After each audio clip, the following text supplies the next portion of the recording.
NDA கூட்டணியில் அமமுக பொதுச் செயலாளர் டிடிவி தினகரன் இணைந்திருக்கிறார். இது தொடர்பான கருத்துக்களை பகிர்ந்து கொள்வதற்காக நம்முடன் இணைப்பில் இணைகிறார் மூத்த பத்திரிகையாளர் டிவி சோமு.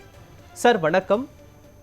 என்டிஏ கூட்டணியில் அமமுக இணைந்திருக்கிறது என்று தற்போது செய்திகள் வெளியாகிக் கொண்டிருக்கிறது. மேலும் மத்திய அமைச்சர் பியூஷ் கோயலை டிடிவி தினகரன் சந்தித்திருக்கிறார். டிடிவி தினகரனுடைய என்டிஏ கூட்டணியில் இணைந்திருப்பதால் எந்தெந்த மாவட்டங்களில் என்டிஏ கூட்டணிக்கு வலிமையாக இருக்கக்கூடும்? தென் மாவட்டங்கள்ல சில பகுதிகள், அதே மாதிரி டெல்டா மாவட்டத்துல நிச்சயமா ஒரு பலனா இருக்கும் அவருக்கு. இப்ப கடந்த 2021 சட்டமன்ற தேர்தலில் ஒரு 20 தொகுதிகளில் இவருடைய வாக்கு அப்படிங்கிறது எந்த மாதிரியான மாற்றத்தை ஏற்படுத்தினது அப்படிங்கிறதையும் நம்ம பார்த்தோம். அப்படிங்கிறப்ப இது அதிமுக கூட்டணிக்கு ஒரு பெரிய ஒரு பலம் தான். அது ஏற்கனவே அவங்க பாமக வந்தது ஒரு பலம் அப்படின்னா, அதை தாண்டி இப்ப இவர் வந்திருக்கிறாரு. இது ஒரு முக்கியமான ஒரு விஷயம் தான். அப்போ அவங்க சொன்ன மாதிரியே நாளுக்கு நாள் இந்த கூட்டணி வலுப்பட்டு இருக்கு அப்படிங்கிறது தான் இன்னைக்கு டிடிவி தினகரன் இந்த என்டிஏ கூட்டணி சேர்ந்தது. ஆனா அவர் கிட்டத்தட்ட ஒரு 10 நாளாவே மறைமுகமா சொல்லிட்டு தான் இருந்தாரு. அது கிட்டத்தட்ட எல்லாருக்கும் தெரிஞ்ச விஷயமா ஆயிடுச்சு. உரியவர்கள் உரிய நேரத்துல சொல்லுவார்கள் அப்படிங்கிற மாதிரி தான் சொல்லிட்டு இருந்தாரு. அது நிச்சயம் திமுக கூட்டணி இல்ல, அதிமுக தான் அப்படிங்கிறது நம்மளால யூகிக்க முடிஞ்சிருச்சு. நம்ம பேசியிருந்தோம். ஆனா இப்ப இது அதிமுகவுக்கு ஒரு பெரிய பிளஸ் தான்.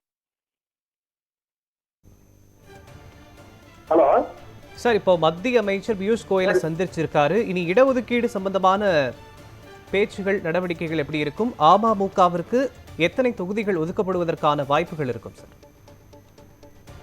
அது ஏற்கனவே இது பத்தின ஒரு யூக தகவலாக நம்ம பேசின விஷயங்கள், கேள்விப்பட்ட விஷயங்கள் அப்படிங்கிறப்ப 10 வரைக்கும் கிடைக்கிறதாக ஒரு தகவல் வந்துட்டு இருந்தது. ஆனா 10 தொகுதிகள் கிடைக்குமா அப்படிங்கிறதுலாம் ஒரு பெரிய கேள்விதான். என்னுடைய யூகம் ஒரு 5, 6 அப்படிங்கிறது வரலாம். அந்த மாதிரியான சீட்டு கிடைக்கலாம். அதை அவங்க ஒரு திருப்திகரமா ஏத்துக்குவாங்கன்னு தான் என்னுடைய ஒரு எண்ணமா இருக்கு. ஆனா ஒரு அதிகபட்சம் ஒரு 7 தொகுதி கிடைக்க வாய்ப்பு இருக்கு. சார், இப்போ என்டிஏ தலைமையிலான கூட்டணியில அமமுக இணைந்திருக்குது அப்படின்னு சொல்லியிருக்காரு டிடிவி தினகரன். ஆனா அதிமுக தலைமை எடப்பாடி பழனிசாமி தலைமையிலான கூட்டணியில மென்ஷன் பண்ணாம இருக்காரு. இதை பத்தி எப்படி சார் எடுத்துக்கிறது? இதுக்கு ஆக்சுவலா இது அதிமுக தலைமையிலான கூட்டணி அப்படிங்கிறத பாஜகவே சொல்லிருக்கு.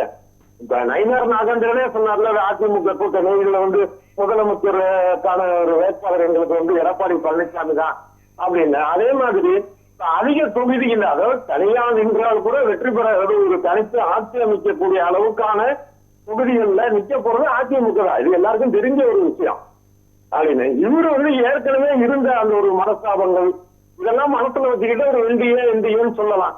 ஆனா நாளடைவுல பாத்தீங்கன்னா இவரும் எடப்பாடி பழனிசாமி முதலமைச்சர் ஆகணும் அப்படிங்கிறதுக்கான ஒரு பிரச்சாரம் தானே இவரும் பண்ண போறாரு.